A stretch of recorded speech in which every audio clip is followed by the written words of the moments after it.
하여튼 지금은 그러면 환율적인 측면에서 봤을 때 주식 투자를 할 만한 시기라고 생각하시나요? 아니면 뭐 좀 관망해야 되나요? 아니면 여전히 분산으로 해서 그러니까 아까 전에 그 필립 피셔 얘기를 하셨는데 필립 피셔 아들 캠 피셔는 또 분산 투자에 대해서 굉장히 초보들한테 권장을 하더라고요. 그 전 세계의 주식을 사라고. 그 캠 피셔 그분이 조금 시장을 좀 긍정적으로 보는 분으로 많이 알려져 있는데요. 네네. 근데 저는 그분이 긍정적으로 본다기보다는 사람들이 시장을 부정적으로 보기 쉽다고 생각하거든요. 네.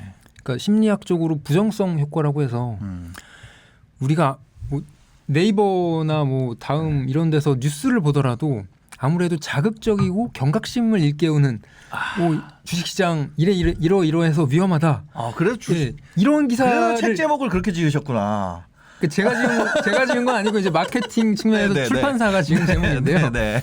어쨌든 네. 그 우리가 뉴스를 클릭하게 되는 것도 네. 자극적인 제목, 경각심을 일깨우는 조금 부정적인 뉘앙스. 지금은 이걸 조심해야 된다 이런 걸 클릭하게 되지.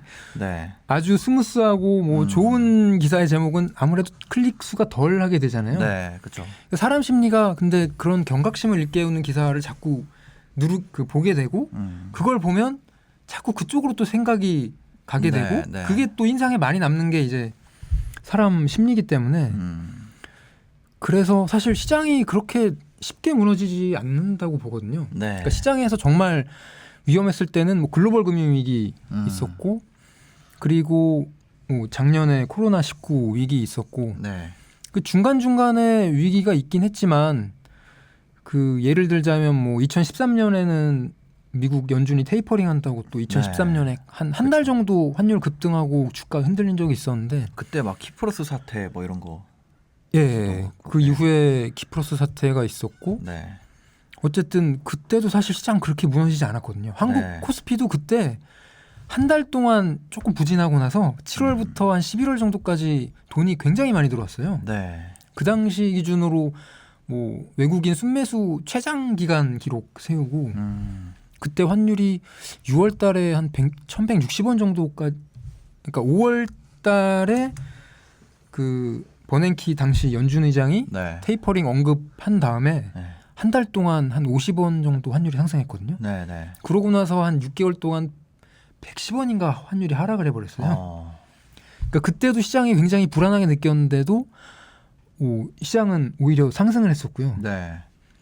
그리고 환율은 내렸었고 그리고 뭐 2018년에도 그때 뭐 미국 연준이 마지막으로 금리 올릴 때죠. 그때가. 네. 그때 미국 금리도 갑자기 3%까지 가고 연준이 이제 기준금리 계속 올리던 막바지 2018년 그때 막 중국 관세 때리고 뭐 이런 것까지 네. 겹쳐서 그때 크리스마스가 정말 악몽이었는데요. 그때도 조금 부진하긴 했지만 결국 2019년에 상당히 또 주식시장은 좋았고 네. 물론 한국은 그때는 조금 많이 못 따라가긴 했지만 어쨌든 시장은 그렇게 부정적인 그러니까 시장의 하락이 그렇게 자주 발생하는 것 같지는 않습니다. 네. 여전히 좀 시장에 대해서 긍정적으로 볼 시각을 유지할 필요가 있다. 네. 그리고 또 개별 종목들을 보면 네. 여전히 저평가된 종목들은 많아요. 이 우리가 다들 좋아하는 종목들만 보면 비싼 거 아닌가 이런 생각을 하게 되지만 국내 주식도 마찬가지로. 그렇죠. 지금 네. 소외된 주식 중에 찾아보면 분명히 있습니다. 네. 소외된 주식들. 아직도 소외된 주식이 있나요? 있죠. 3.포인트라는 말이 좀 이제는 별로 흥미가 안 당기는 말이 될 정도로 익숙해진 수준인데. 예. 그러니까 이를테면 지금 코로나19가 풀려야 이제 뭔가가 정상적으로 일상으로 복귀해야 네. 정상적인 매출이 발생하는 기업들이 있잖아요. 이런 데들이 되게 저평가돼 있고 네. 그리고 사실 이렇게 말씀드리면 어디서부터 시작해야 될지 개인 투자자들은 좀 어려워하거든요. 환율이나 주식이나 뭐가 됐건. 예. 네. 그럼 뭐 어디서부터 시작해야 될지 그나마 뭐 힌트라고 좀 제시해 보자면 네. 뭐 정답은 아닙니다. 네. 그나마 어떤 방법들이 있냐면 예를 들자면 뭐 그 피델리티의 피드로우 펀드 운영하는 그 조엘 틸링헤스트 네. 그분이 쓰신 빅머니 띵크 스몰이라는 책이 있거든요. 네. 거기 보면 피드로우 펀드가 투자한 전 세계 주식 리스트가 있고 거기에 한국 주식도 있고요. 뭐 네. 홍콩 주식도 있고 뭐 미국 주식이 제일 많긴 하죠. 뭐 일본 주식도 있고 그런데 네. 제가 궁금해서 한국 주식은 어떤 것들을 들고 있나 네. 한번 리스트를 거기에 있는 주식들을 다 한번 봤었어요. 네네. 제가 본 건 조금 뭐 몇 달 되긴 했지만 물론 그 중에는 뭐 제약 이런 것들도 있어서 네. 제가 확인할 당시에 고평가됐다고 제가 생각했던 부분들도 있지만 저평가된 아직 요거 저평가돼 있다라고 생각할 만한 주식들도 있었고요. 네. 근데 그게 한국 주식만 있는 게 아니라 다른 나라 주식들도 있거든요. 그런 것도 뭐 궁금해서 뭐 요거 한번 찾아보고 저거 한번 찾아보고 그러다 보면 의외로 저평가된 주식이 많구나. 근데 그 펀드의 특징은 재무제표가 좋은 것들을 담고 있거든요. 네. 그래서 일단 물론 저 같은 경우는 뭐 재무제표를 꼭 확인하기 때문에 뭐 뭐 PER이나 PBR 이런 지표도 보고 재무제표까지 꼭 확인을 하긴 하지만 어쨌든 거기에 기본적으로 담는 기업들은 네. 재무제표는 일단 확인하고 피드로우 펀드가 담기 때문에 그런 종목들에서 한번 뭐 저평가된 종목들을 찾을 수는 있지만 네. 이게 사람들이 보통 얘기를 하는 종목은 아니거든요. 그래서 그걸 봐도 별로 관심을 가지는 분들은 안 계실 거라고 믿습니다. 그리고 뭐 또한 그러니까 제가 가끔 이제 좀 가치 펀드, 가치 투자로 유명한 뭐 템플턴 펀드라든지 네네.